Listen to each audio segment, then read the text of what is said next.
precisa, no? Che il miele copre il tuo nucleo, la tua energia qua, no?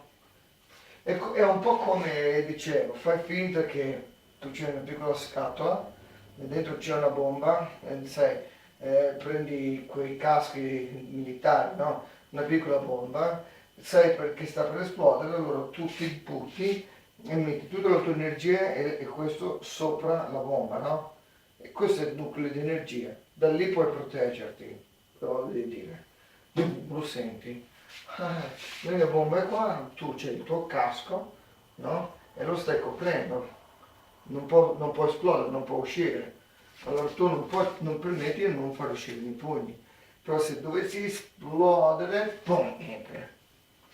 Trovi l'apertura, no? È solo un concetto da visualizzare, da immaginare.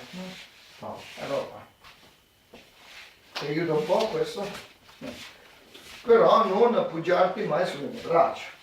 Tu tieni il tuo scudo, no? Copri il mio centro. Così almeno posso adeguarmi. Se io ho la mia schiena, se io non mi appoggio su di te, poi mi arriva qualcosa di imprevisto, tipo, non so, un gancio, sei già protetto. No? E anche da qua, vedi? E il tuo energia è coperto, passo da un po'. Dici?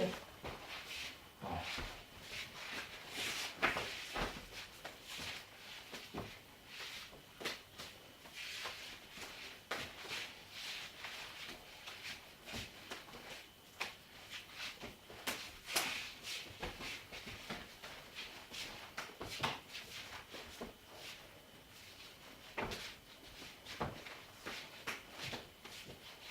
Ti aiuta un po' questo?